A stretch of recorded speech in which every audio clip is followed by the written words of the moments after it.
Hello dear friends, welcome back to fizzy kitchen world. ഇന്ന് ഞാൻ വന്നിട്ടുള്ളത് വളരെ ഹെൽത്തി ആയിട്ടുള്ള ഒരു സൂപ്പിൻ്റെ റെസിപ്പി ആയിട്ടാണ്. ഇത് നമുക്ക് വളരെ എളുപ്പത്തിൽ തയ്യാറാക്കിയെടുക്കാം. കുട്ടികൾ വരെ ചോദിച്ചു വാങ്ങുന്ന ടേസ്റ്റിലാണ് ഞാനിവിടെ തയ്യാറാക്കിയിരിക്കുന്നത്. എല്ലാവർക്കും തന്നെ ഒത്തിരി ഇഷ്ടപ്പെടുന്ന ഒരു സൂപ്പിൻ്റെ റെസിപ്പിയാണിത്. ഒപ്പം തന്നെ എല്ലാവർക്കും കഴിക്കാവുന്നതും നല്ല ഹെൽത്തിയുമായിട്ടുള്ള ഒരു റെസിപ്പി കൂടിയാണ്. അപ്പോൾ നമുക്കിത് എങ്ങനെയാണ് തയ്യാറാക്കുന്നത് നോക്കാം. അതിനു മുമ്പായിട്ട് ഈ ചാനൽ ഇതുവരെ സബ്സ്ക്രൈബ് ചെയ്യാത്തവരാണെങ്കിൽ ഒന്ന് സബ്സ്ക്രൈബ് ചെയ്ത് സപ്പോർട്ട് ചെയ്യുക. ഒപ്പം തന്നെ തൊട്ടടുത്തുള്ള ബെല്ലൈക്കൺ ഒന്ന് എനേബിൾ ചെയ്യാൻ മറക്കരുത്. അപ്പോൾ നമുക്ക് റെസിപ്പിയിലേക്ക് പോകാം. നമുക്ക് വേണ്ടത് ചിക്കൻ പീസസ് ആണ്. ഞാനിവിടെ ഒരു 6 പീസ് ഇത്രയും വലിപ്പമുള്ള ചിക്കൻ്റെ പീസസ് എടുത്തിട്ടുണ്ട്. ബോൺലെസ് ആണെങ്കിലും ബോണുള്ളതാണെങ്കിലും കുഴപ്പമൊന്നുമില്ല. ഏറ്റവും നല്ലത് ബോണുള്ള ചിക്കൻ പീസസ് തന്നെയാണ്. അപ്പോൾ കൂടുതൽ സ്റ്റോക്കിന് കൂടുതൽ അതിൻ്റെതായ ടേസ്റ്റ് കിട്ടും.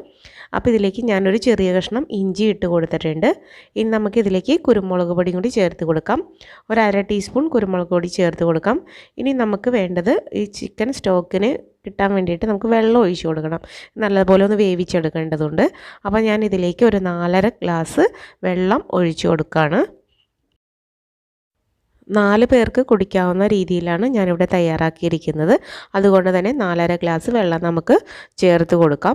ഇത് ചിക്കൻ വേകുന്നതിന് വേണ്ടിയിട്ടും കുറച്ച് വെള്ളം വേണമല്ലോ. അപ്പോൾ മൊത്തം 4.5 ഗ്ലാസ് ഒഴിച്ചു കൊടുക്കുന്നുണ്ട് കേട്ടോ. ഇനി നമുക്കിതിലേക്ക് ആവശ്യത്തിനുള്ള ഉപ്പും കൂടി ഇട്ടിട്ട് ഇത് നല്ലതുപോലെ ഒന്ന് വേവിച്ചെടുക്കാം. നമുക്കിതൊന്ന് മൂടി വെച്ച് കൊടുക്കാം. നല്ലതുപോലെ വേകുന്നത് വരെ നമുക്കിതൊന്ന് വേവിച്ചെടുക്കാം. ഇപ്പോൾ ഇത് നല്ലതുപോലെ തിളച്ച് വരാൻ തുടങ്ങിയിട്ട് ഒരു 3-4 മിനിറ്റ് ആയിട്ടുണ്ട്. ഈ സമയത്ത് ഞാനിവിടെ ബോൺലെസ് ചിക്കൻ ആയതുകൊണ്ട് ഇതിലേക്ക് കറക്റ്റായിട്ടുള്ള നെയ്യൊന്നും കറക്റ്റ് സ്റ്റോക്ക് നമുക്ക് ഒരു ടേസ്റ്റ് കിട്ടണമെന്നില്ല.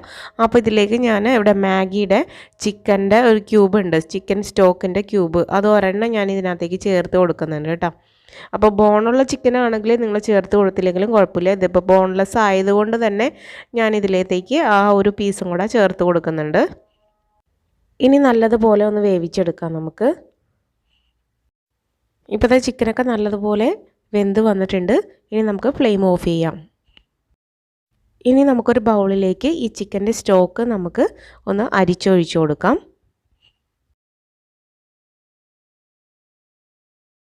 അപ്പോൾ ചിക്കൻ സ്റ്റോക്ക് നമ്മളിവിടെ ഇപ്പോൾ റെഡി ആയിട്ടുണ്ട്. ഇനി നമ്മൾ ചിക്കൻ്റെ ചൂടാറിയതിന് ശേഷം അതെല്ലാം ചെറിയ പീസസ് ആയിട്ട് നമുക്ക് കൈകൊണ്ട് തന്നെ ഒന്ന് നുറുക്കി വെക്കണം. ഇനി നമുക്കൊരു ചെറിയ ബൗളിലേക്ക് ഒരു 3 ടീസ്പൂൺ കോൺഫ്ലവർ ഇട്ട് കൊടുക്കാം. ഇതിലേക്ക് ഒരു 1/4 ഗ്ലാസ് വെള്ളം ഒഴിച്ച് നല്ലതുപോലെ ഒന്ന് മിക്സ് ചെയ്ത് എടുത്ത് വയ്ക്കണം. ഇനി ഒരു ചെറിയ ബൗളിലേക്ക് നമുക്കൊരു മുട്ട എടുത്തിട്ട് അതൊന്ന് നല്ലതുപോലെ ഒന്ന് ബീറ്റ് ചെയ്തും കൂടെ വെക്കണം.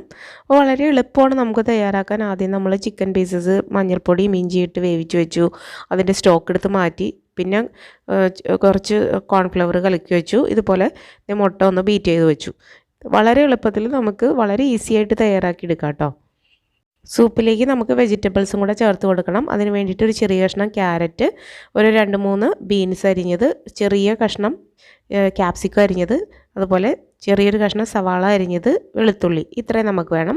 അപ്പോൾ അതിന് വേണ്ടിയിട്ട് ഒരു പാൻ അടുപ്പത്തേക്കാം. അതിലേക്ക് 1 ടേബിൾ സ്പൂൺ നെയ്യ് ഒഴിച്ചു കൊടുക്കുന്നുണ്ട്. നെയ്യോ ഓയിലോ നിങ്ങൾക്ക് ഒഴിച്ചു കൊടുക്കാവുന്നതാണ്. നമ്മൾ എടുത്തു വച്ചിരിക്കുന്ന വെളുത്തുള്ളിയുടെ പീസസ് ഇതിനകത്തേക്ക് ചേർത്ത് കൊടുക്കാം. ചെറുതായിട്ട് ചോപ്പ് ചെയ്ത വെളുത്തുള്ളിയാണ്. ഒരു 3 അല്ലി വെളുത്തുള്ളി മാത്രം മതി. വെളുത്തുള്ളി നല്ലതുപോലെ ഒന്ന് മൂത്ത് വന്ന് കഴിഞ്ഞ് കഴിഞ്ഞാൽ നമ്മൾ എടുത്തു വച്ചിരിക്കുന്ന എല്ലാ വെജിറ്റബിൾസും ഒപ്പം ആ സവാള അരിഞ്ഞതും എല്ലാം നമുക്ക് ഇതിനകത്തേക്ക് ചേർത്ത് കൊടുക്കാം. ഒന്ന് ഹൈ ഫ്ലെയിമിൽ വെച്ചിട്ട് നല്ലതുപോലെ ഒന്ന് ഇളക്കി കൊടുക്കാം. ചെറിയ ഫ്ലെയിമിൽ വെച്ചിട്ട് നല്ലതുപോലെ വെന്ത് പോകേണ്ട ആവശ്യമില്ല. അപ്പോൾ അതിൻ്റെ കളറൊക്കെ നഷ്ടപ്പെട്ടു പോകും. അപ്പോൾ ഹൈ ഫ്ലെയിമിൽ വെച്ചിട്ട് തന്നെ നല്ലതുപോലെ ഒരു 2 മിനിറ്റ് ഒന്ന് ഇളക്കി കൊടുത്താൽ മതി. വെജിറ്റബിൾസ് ഇവിടെ അതേ കുക്കായി വന്നിട്ടുണ്ട്. ഒരു 80% കുക്കായ മാത്രം മതി. ഇനി നമ്മൾ എടുത്തു വെച്ചിരിക്കുന്ന ചിക്കൻ്റെ സ്റ്റോക്ക് ഇതിനകത്തേക്ക് ചേർത്ത് കൊടുക്കാം. എന്നിട്ട് നല്ലതുപോലെ ഒന്ന് തിളപ്പിച്ചെടുക്കാം കേട്ടോ. ചെറുതായിട്ടൊന്ന് ചൂടായി വന്നു കഴിയുമ്പോഴേക്കും നമുക്കിതിലേക്ക് ചിക്കൻ്റെ പീസസ് നമ്മൾ നേരത്തെ പീസസായിട്ട് നുറുക്കി വെച്ചത് ഇതിനകത്തേക്ക് ചേർത്ത് കൊടുക്കാം.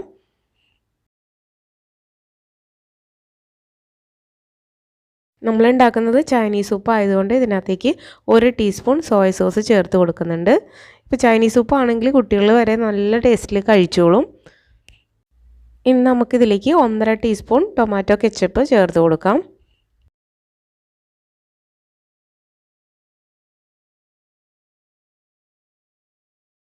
ഇനി നമ്മുടെ എരിവിന് ആവശ്യത്തിനുള്ള കുരുമുളക് പൊടി ചേർത്ത് കൊടുക്കാം. ഞാനിവിടെ 1/2 ടീസ്പൂൺ കുരുമുളക് പൊടിയാണ് ചേർത്ത് കൊടുക്കുന്നത്.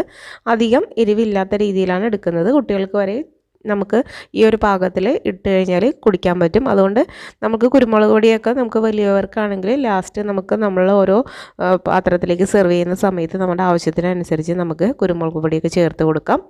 ഇനി നമ്മൾ ചേർത്ത് കൊടുക്കേണ്ടത് ഒന്ന് ചെറുതായിട്ട് തിളച്ച് വന്നു കഴിഞ്ഞാൽ നമുക്കിതിലേക്ക് നേരത്തെ നമ്മൾ തയ്യാറാക്കി വെച്ചിരിക്കുന്ന കോൺഫ്ലവർ കുറേശ്ശെയായിട്ട് നമുക്ക് ചേർത്ത് കൊടുക്കാം. ഒരുപാട് കട്ടിയായി പോകരുത്. ഇത് നല്ല ലൂസായിട്ടാണ് നമ്മുടെ ഈ ചൈനീസ് സൂപ്പ് ഇരിക്കേണ്ടത്. അതുകൊണ്ട് ഒരുപാട് കട്ടിയായി പോകാത്ത രീതിയിൽ നമുക്ക് കുറേശ്ശെയായിട്ട് ചേർത്ത് കൊടുക്കാം. ഞാനിവിടെ എല്ലാം തന്നെ ചേർത്ത് കൊടുക്കുന്നില്ല കേട്ടോ. നമ്മൾ കലക്കി വെച്ച എല്ലാ കോൺഫ്ലവറും ചേർത്ത് കൊടുക്കുന്നില്ല. ആ ഒരു കൺസിസ്റ്റൻസി അനുസരിച്ചിട്ട് മാത്രം ചേർത്ത് കൊടുത്താൽ മതി. അപ്പോൾ എടുത്ത് വെച്ച കോൺഫ്ലവറിൽ നിന്ന് പകുതി മാത്രമേ ഞാൻ ചേർത്ത് കൊടുത്തിട്ടുള്ളൂ. ഇനി നമുക്ക് നല്ലതുപോലെ ഒന്ന് തിളക്കാൻ വേണ്ടിയിട്ട് കോൺഫ്ലവറൊക്കെ നല്ലതുപോലെ അതിൻ്റെ പച്ചമണമൊക്കെ ഒന്ന് നല്ലതുപോലെ മാറി വരണം. ഇപ്പോൾ ഇതേ നല്ലതുപോലെ വെട്ടി തിളക്കാൻ തുടങ്ങിയിട്ടുണ്ട്. ഈ സമയത്ത് നമ്മൾ നേരത്തെ ബീറ്റ് ചെയ്ത് വെച്ചിരിക്കുന്ന ആ മുട്ട കൂടെ ചേർത്ത് നല്ലതുപോലെ ഒന്ന് മിക്സ് ചെയ്തെടുക്കാം കേട്ടോ. ഇതുപോലെ പാട പോലെ ഇതിൻ്റെ മുകളിൽ ഇതുപോലെ കാണണം. എന്നാലേ ചൈനീസ് സൂപ്പായിട്ട് കറക്റ്റായിട്ട് ആ ടേസ്റ്റും ആ ഒരു ഫ്ലേവറും അതുപോലെ ആ ഒരു കാണാനാണെങ്കിലും ആ ഒരു രീതിയൊക്കെ ഉണ്ടാവുള്ളൂ. ഇപ്പോൾ 2-3 മിനിറ്റ് ഇതുപോലെ ഒന്ന് ഇളക്കിയതിന് ശേഷം നമുക്ക് ഫ്ലെയിം ഓഫ് ചെയ്യാം കേട്ടോ. അപ്പോൾ അതാ ഇത്രയേ ഉള്ളൂ. വളരെ ടേസ്റ്റി ആയിട്ടുള്ള നമ്മുടെ ചിക്കൻ സൂപ്പ് ഇവിടെ റെഡി ആയിട്ടുണ്ട്. ഇനി നിങ്ങൾക്ക് ഇതിലേക്ക് ഒരു 1/4 ടീസ്പൂൺ പഞ്ചസാര കൂടെ ചേർത്ത് കൊടുത്താൽ നല്ലൊരു ടേസ്റ്റ് തന്നെ ഉണ്ടാവും. ഞാൻ ചേർത്ത് കൊടുത്തിട്ടില്ല. ഇനി മധുരം എല്ലാവർക്കും താല്പര്യമാവണമെന്നില്ല. അതുകൊണ്ട് ഞാൻ ചോദിച്ചിട്ട് ചേർത്ത് കൊടുക്കുക. ഓരോരുത്തർക്ക് ഇൻഡിപെൻഡൻ്റ് ആയിട്ട് ചേർക്കണമെങ്കിൽ ചേർക്കാമല്ലോ. അപ്പം അവരോട് കുട്ടികളോട് ചോദിച്ചപ്പോൾ അവർക്ക് പഞ്ചസാര ചേർത്ത് കൊടുത്ത് എടുക്കുന്നതാണ് നല്ലത്. അവരത് ടേസ്റ്റ് ചെയ്ത് നോക്കിയപ്പോഴേ അതാണ് ടേസ്റ്റ് എന്ന് പറഞ്ഞു. അങ്ങനെ അവർ രണ്ടുപേരും അതുപോലെ പഞ്ചസാര ചെറുതായിട്ട് ഇട്ടിട്ട് കുടിച്ചു. അപ്പോൾ ഞങ്ങളും ടേസ്റ്റ് ചെയ്ത് നോക്കി കഴിഞ്ഞപ്പോൾ അത് തന്നെയാണ് കൂടുതൽ ടേസ്റ്റായിട്ട് തോന്നിയത്. അപ്പോൾ നിങ്ങൾക്ക് ആവശ്യമുണ്ടെങ്കിൽ പഞ്ചസാര കൂടെ ചേർത്ത് കൊടുക്കാം. ഒരു 1/4 ടീസ്പൂണ് മൊത്തം നമ്മുടെ ഈ റെസിപ്പിക്ക് 1/4 ടീസ്പൂൺ ചേർത്ത് കൊടുത്താൽ മതി. അപ്പോൾ നമ്മുടെ നല്ല ടേസ്റ്റി ആയിട്ടുള്ള സൂപ്പ് റെഡി ആയിട്ടുണ്ട്. എല്ലാവരും ഒന്ന് ട്രൈ ചെയ്ത് നോക്കാം. വളരെ ഹെൽത്തി ആയിട്ടുള്ള ഒരു റെസിപ്പിയാണ്. അപ്പോൾ നമുക്ക് പുതിയൊരു എപ്പിസോഡിൽ പുതിയൊരു റെസിപ്പിയുമായിട്ട് വീണ്ടും കണ്ടുമുട്ടാം. Okay, by, thank